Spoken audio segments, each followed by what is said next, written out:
শীতকালটা পুরোই অসম্পূর্ণ রয়ে যায় যদি না আমরা পিঠে খাই। হ্যালো এভরিওয়ান, আমি পূজা তোমার সাথে শেয়ার করতে চলে আসলাম আজকে দারুণ একটা পিঠের রেসিপি।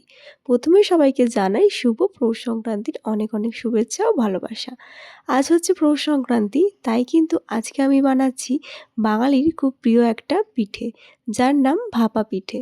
প্রথমে কিন্তু আমি একটু নুন গরম জল করে নিয়েছিলাম, তারপরে এখানে নিয়েছিলাম কিছুটা চালের গুঁড়ি, সেটার মধ্যেই কিন্তু সেই নুন গরম জলটা অল্প অল্প দিয়ে চালের গুঁড়িটাই কিন্তু এই অল্প জলেই মাখা হবে।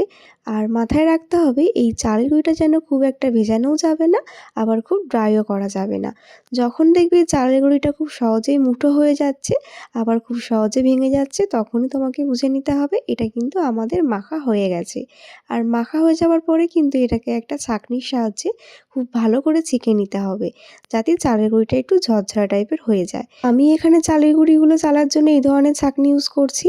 এর সাহায্যেই কিন্তু চালের গুঁড়িগুলো একদম ঝরঝরাভাবে আমি চেলে নেবো। তারপরে যেটা তোমাদের মেন লাগবে সেটা হচ্ছে একটা সাদা ধুতি কাপড়, যেটাকে তোমাদের ভিজিয়ে নিতে হবে। আর দেখো চালের গুঁড়িটা কিন্তু এইভাবে ঝরঝরা করতে হবে, তাহলে কিন্তু পিঠেটা তোমাদের ভালো হবে। আর এখানে নিয়েছিলাম নারকেল কুচি, আর নিয়েছিলাম কিছুটা পাটালি গুঁড়ো, যেটাকে আমি চাকু দিয়ে একটু কুচি কুচি করে নিয়েছিলাম। তারপরে দেখো একটা ছোটো বাটি নিয়েছিলাম, তার মধ্যে প্রথম লেয়ারে দিলাম চালের গুঁড়ি, যেটা আমি চেলে নিয়েছিলাম। তারপরে দিলাম গুড় আর নারকেল, আর তারপরে কিন্তু লাস্ট লেয়ারে দিচ্ছি আবারও চালের গুঁড়ি। সেটা দিয়েই কিন্তু এইরকমভাবে লেয়ারটা বানাতে হবে। আর যখন তোমরা এই গুঁড়িগুলো দিচ্ছ তার আগে কিন্তু শুকনো চালের গুঁড়ি বাটির মধ্যে অবশ্যই গুলিয়ে নেবে। তাহলে যখন তুমি এরকম কাপড়ের মধ্যে মুড়ে এটাকে ছাঁচের মধ্যে দেবে, তখন কিন্তু খুব সুন্দরভাবে ইজিলি এটা একদম বেরিয়ে আসবে। তো দেখো এখানে বাটির নিচে কিন্তু জল ফুটতে দিয়েছিলাম, যেভাবে আমরা মোমো বানাই স্টিমে, সেইভাবেই কিন্তু এই প্রসেসটা হবে। তো দেখো এটা কিন্তু কাপড়টাকে দিয়ে একদম মুড়ে দেবো, তারপরে এরপরে একটা বাটি চাপা দিয়ে দেবো।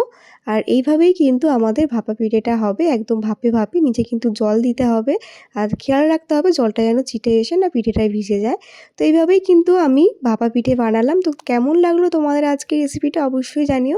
প্রথমের কটা আমার ভেঙে গেছিলো, কিন্তু পরেরগুলো কিন্তু সুন্দরভাবে উঠে এসেছিলো। তো চলো আজকের মতন টাটা, সবাই পৌষ সংক্রান্তি খুব ভালোভাবে কাটিও। বাই সবাইকে, সবাই খুব ভালো থেকো।